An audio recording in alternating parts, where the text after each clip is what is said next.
This video is to help with the drawing and hatching practice exercise. So let's look over at the instructions, and it says to use the polyline command to fill in the missing segments and create a single continuous object as shown in the image below. Then we're going to join the polyline that we drew to the existing red lines to make one closed polyline and make sure that the polyline is on the correct layer. So that's actually the first thing we're going to do. So we're going to go ahead and switch from the rectangle layer to the polyline layer. And then you'll notice here are the red lines that they started us off with.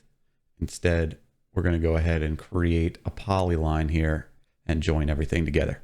So first step for polyline, PL, to invoke that command, PL enter. I'm going to start down here where the drawing left off. I'm going to click there.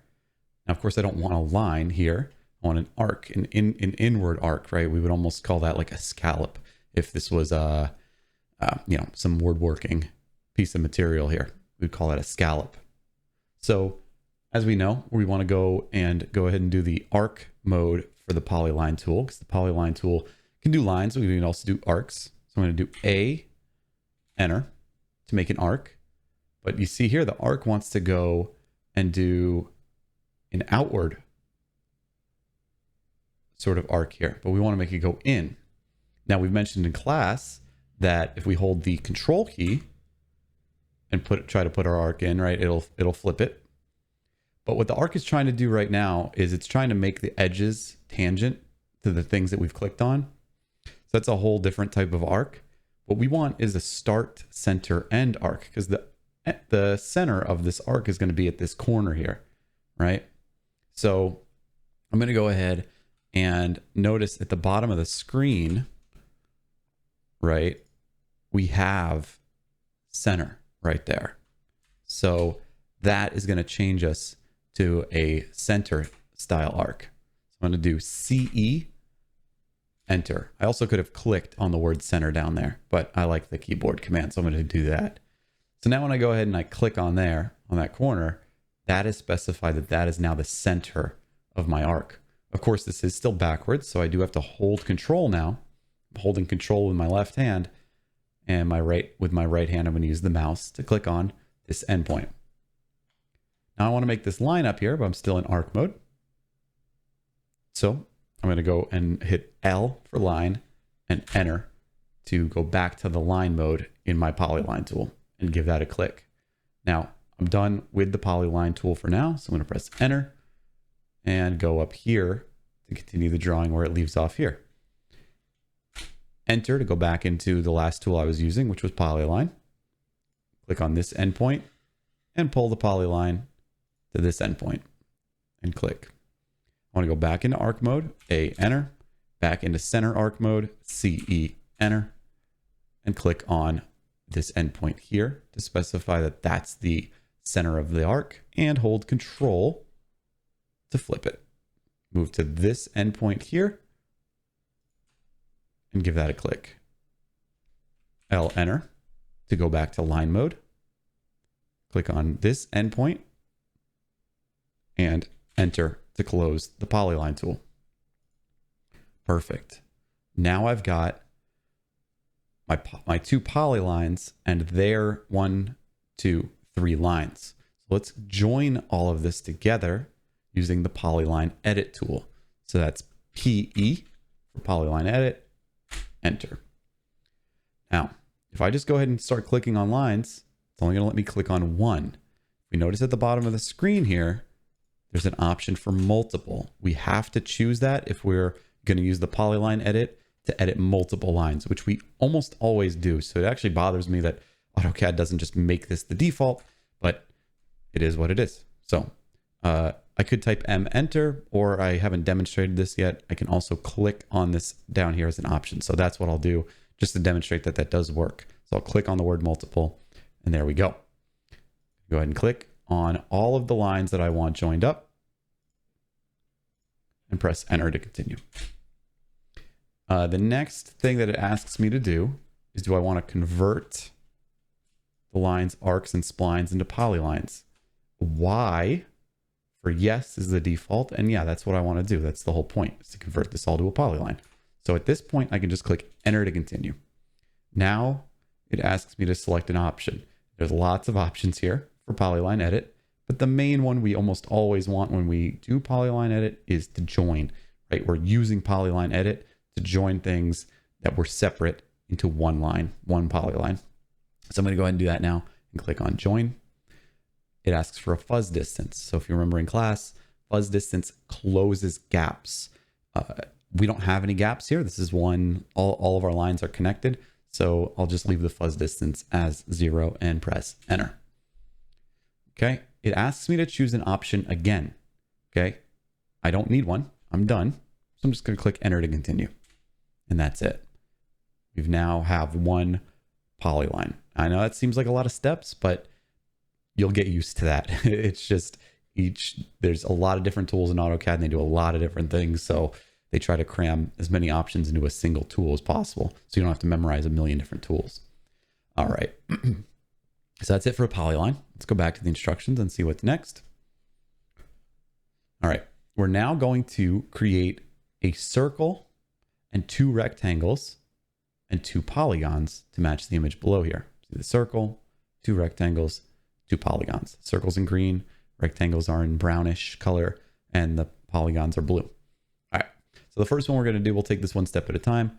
Draw a circle with a center point of 575, 775 with a radius of 100 to match the green circle. So first thing we're going to do, go up to our layer switcher, click on circles, and we'll put a circle there at 575, 775, 100 unit radius. Okay, circle tool, C, enter. Center is 575, tab 775, enter. That anchors me to the center there. And I want a 100 unit radius, 100, enter. Perfect. Circle complete. Next. Rectangle number 1, right? That's this lower one here, has a start point of 800, 600, rotated to 0 with the dimensions of 150, 200. Okay. So I'm going to switch to the rectangle layer. I'm going to do REC, type REC, enter to enter the rectangle tool, and then 800 tab 600 to place it on the point that they specify. That anchors one corner to 800, 600. Now, where I hold my mouse here is very important, because where I hold my mouse is where the rectangle is going to be drawn. Okay. So I don't want it this way, or this way. I want this rectangle to go in this direction, up and to the right of the corner that I've specified. So I'm going to go ahead and leave my mouse here. Now it said a rotation of 0, so I don't actually have to go into the rotation option. I'm going to do it anyway, just to demonstrate. We notice at the bottom of the screen in the command line, R for rotation. So I'm going to go ahead and do that now. R, enter, and specify angle of rotation 0, enter. That was already on 0, but I just wanted to demonstrate that's how you do it. All right, dimensions were 150, tab 200, enter. And there you go. 150 base, 200 height. That's always the order of those numbers you're typing. It's always as the base first and then the height second. So perfect. If you did this correctly, you should notice that your rectangle touches here and here, and the side should touch this arrow here labeled number 1. Wonderful. Second rectangle. Draw a second rectangle with a start of 800, 800, rotated to 45, with an area of 10,000 and a length of 100. All right, so there's a lot of different things there, but we'll take it one step at a time. REC, enter for rectangle. It's at 800, tab 800 to place the first corner. Now this does have a rotation. It has a non-zero rotation, meaning that it is rotated somewhat. So I'm going to do R, enter. That rotation was 45, enter. Okay, so our rectangle's been rotated. And now it doesn't want us to do the length, the base and the height. It wants us to do it wants us to do this by area. Okay, area. Notice it's also at the bottom of the command line and is highlighted with an A. So that's what I have to type to go into area. A, enter. What area did it say? It said 10,000. So that's 10 with 3 zeros. 1, 2, 3. Enter. And then it said to choose the length option, right? I have length and width here. It said to choose the length option and give it a length of 100. Enter. And you should get a square just like this. So we have a square that touches 800, 800, and it touches the side labeled number 2. Perfect. All right, we have some polygons. Let's go ahead and take care of those. Draw an inscribed polygon, 5 sides, inside the green circle. All right, so first thing I'm going to do, switch over to the polygon layer. Put the center of this polygon at the center of the circle, which is 575, 775. So polygon is POL. Enter. How many sides is the first thing AutoCAD asks? So I say 5, enter. Then it asks for the center. That's at 575, tab 775, the center of the circle. Enter. Inscribed or circumscribed. So if we choose inscribed, it'll go inside. Circumscribed would go around. So we want inscribed, and we want it to go to where it's touching the inside of the circle, right? Or also a radius, the same radius of the circle, which was 100. But I can just go up and click on the edge of the circle to go ahead and do that. So that's what I'll do. Click, done. All right. Second polygon, a circumscribed polygon on the outside, 8 sides of, and we're going to put that on the rotated rectangle there. Okay. So I'm just gonna go ahead and press enter again to go back into the polygon tool, since that was the last tool I used. I'm going to press 8 for 8 sides, and then I'm going to put that at the center of this rectangle. Now, this rectangle doesn't have a center I could easily click on, right? There's no snap point there, and I don't have the dimensions like it gave me here, so I have to find the center another way. So if I track from the top, remember I'm not clicking yet. Tracking just makes that green line appear by hovering on an object snap point and then moving your mouse.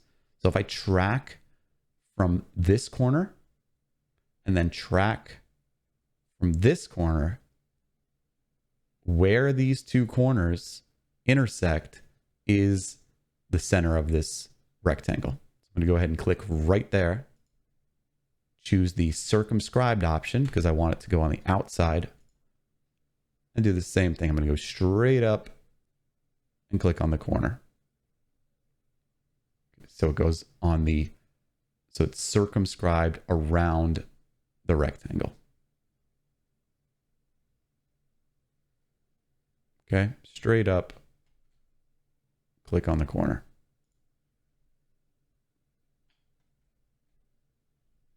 Okay, does it touch each side?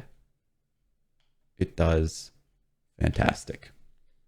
Okay, so now that I've done that, I can go ahead and move on to the next setting here, where it says to use the hatch command to add hatching, matching the image below. Okay, sounds good. The area between the polyline and all the other objects, right? So this biggest hatch pattern you see here is what they're talking about on step A. So the hatch pattern will be ANSI 37. The angle will be set to 0, which happens to be the default. And the scale we're going to change to 250. So let's see how we use the hatch tool. Okay, first I'm going to switch to the hatch layer. If you notice, there's something different about the hatch layer to all the other layers.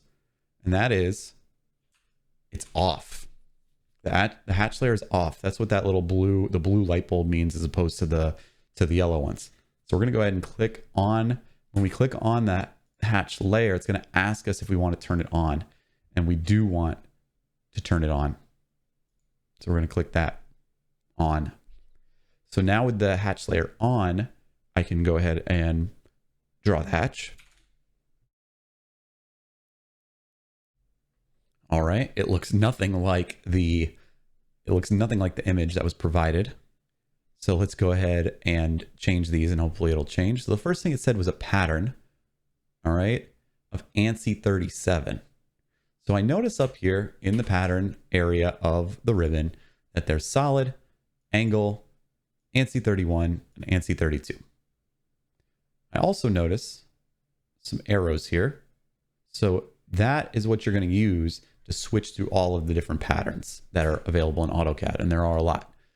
Thankfully, ANSI 37 is pretty close to the top. It is 2 down arrow clicks from the top, right? So here's the top. I click the down arrow twice, 1, 2, and ANSI 37 is right here. So when I click on that, it doesn't look like anything changed. Everything still looks the same. And that's because there is a hatch pattern matching the one in the pattern window. It's just that the scale, which is right here, is so small that all those lines are overlapping and we can't really see anything. So the instructions told us to turn this to 250. So I'll do that now, 250. Again, that's just in this box right here, which is the scale box. I press enter. Ah, there we go. That matches the instructions much better. Angle was said to set to 0, which it is by default, so I don't have to change that. I'm done. I'm going to click close hatch creation, which is this green check mark right there. Okay, next hatch pattern says that we're going to do the inside of the 2 rectangles. So we see we have a pattern here that is horizontal. Okay, horizontal hatch pattern. ANSI 31, angle set to 315, scale set to 100. Let's make it happen. Enter to go into the hatch tool again. I'm going to select the 2 insides of the rectangles. All right. And then I'm going to go ahead and go over to ANSI 31. So that was at the top there. Notice how these are diagonal, right?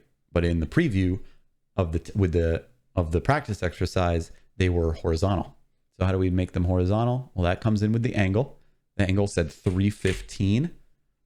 Press enter to make that happen. And now they're horizontal, but they're also much closer together in the preview. And that's because the scale was taken from 250 and turned down to 100, right? The smaller the scale, the closer the hatch pattern is going to be to itself. So change 250 to 100, press enter, and it's awesome. And there you go. Looks perfect. So with that done, I'm going to click the green check here, close hatch creation. I'm going to do one more, which is to do the earth pattern inside of the gap of the polygon in the circle here. Scale will still stay as 315. I'm sorry, the angle will stay as 315. The scale will be scaled down to 50. All right. So I'm going to do that now. I'm going to zoom in. I'm going to go ahead and go and press enter again to go back into the hatch command. I'm going to select these 5 gaps, 1, 2, 3, 4, and 5, the gaps between the polygon and the circle, and then change the pattern to earth. So these are alphabetical, so you're gonna have to click a little while to get past the A's, the B's, and the C's, and the D's to get to E for earth. I'm gonna click on earth to select that pattern. Angle stays at 315. The scale goes down again to 50 this time. Press enter. You'll see that pattern tighten up, and that looks very good. That looks very good. All right. So now that that's done, I can click close hatch creation. And that's it. Don't forget to zoom to extents and take your full screen screenshot to submit this. I hope this video helped, like with all my videos, and I will see you on the next one.